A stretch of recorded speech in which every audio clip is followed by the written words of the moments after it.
নোয়াখালীর দ্বীপ উপজেলা হাতিয়ায় প্রথমবারের মতো জাতীয় নাগরিক পার্টির অফিস উদ্বোধন করা হয়েছে। রোববার রাতে ফিতা কেটে হর্নি ও চান্দনী ইউনিয়নে দুটি কার্যালয় উদ্বোধন করেন জাতীয় নাগরিক পার্টির সিনিয়র যুগ্ম মুখ্য সমন্বয়ক আব্দুল হান্নান মাসুদ। আমরা এখানে আসছি পরিবর্তনের জন্য, পরিবর্তনের কথা বলছি। আমাদের মধ্যে যে পরিবর্তন দেখতে পাচ্ছেন, আমাদের মধ্যেই পরিবর্তন, ইনশাআল্লাহ আমরাই পরিবর্তন করে থাকবো ইনশাআল্লাহ। এই যে জাতীয় নাগরিক পার্টির অফিস হচ্ছে, এই অফিসে ইনশাআল্লাহ গতানুগতিক অফিসের মতো হবে না।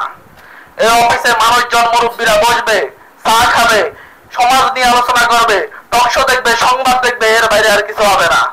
এর বাইরে কিছু হবে? আপনারা এটা চালাবেন, কিছু করবেন? এখানে কোনো ক্যারাম বোর্ড খেলা, ইয়ে খেলা এইসব চলবে না। এখানে কোনো মুভি দেখা চলবে না। এটা হবে সভ্য মানুষের জায়গা। ওয়ালটন এখন দেশের সীমানা পেরিয়ে পৌঁছে গিয়েছে 50টিরও বেশি দেশে। ওয়ালটন, ঘরে ঘরে, বিশ্বজুড়ে। এই অফিস গরিব দুঃখী মানুষের ঠিকানা হবে এবং রাজনৈতিক ও আইনি সকল সহযোগিতা পাবে বলে মন্তব্য করেন আব্দুল হান্নান মাসুদ। সবাই মিলে দেখবেন, আমরা যদি একসাথে দাঁড়াই সব পরিবর্তন করা সম্ভব ইনশাআল্লাহ। ইনশাআল্লাহ এনসিপির অফিসগুলো হবে অসহায়, দরিদ্র এবং অসহায় মানুষের ঠিকানা। এখান থেকে মানুষজন সকল ধরনের সহযোগিতা পাবে, সেটা আইনি সহযোগিতা হোক, সেটা সামাজিক সহযোগিতা হোক, সেটা আর্থিক সহযোগিতা হোক। সবাই মিলেমিশে একসাথে সমাজের মানুষজন এই সহযোগিতাগুলো করবেন ইনশাআল্লাহ।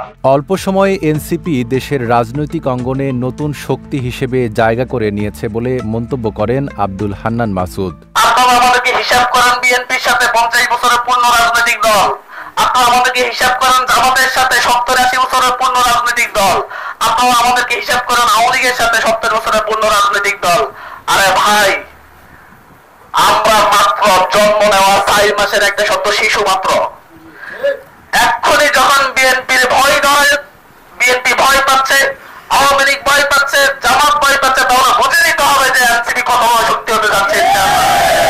এ সময় জাতীয় নাগরিক পার্টির হাতিয়া উপজেলার সমন্বয় কমিটি প্রধান সমন্বয়কারী হেডমাস্টার শামসুল তিব্রিজ, যুগ্ম সমন্বয়কারী জাকির হোসেন, শ্রমিক উইংয়ের নোয়াখালী জেলার সংগঠক ডাক্তার আবুল হাশেম, বাকসাসের কেন্দ্রীয় যুগ্ম আহ্বায়ক হাফিজুর রহমান, হাতিয়া উপজেলার যুবশক্তির প্রতিনিধি ইউসুফ রেজা, নূরে আলম রিপন সহ বিভিন্ন শ্রেণী পেশার মানুষ উপস্থিত ছিলেন।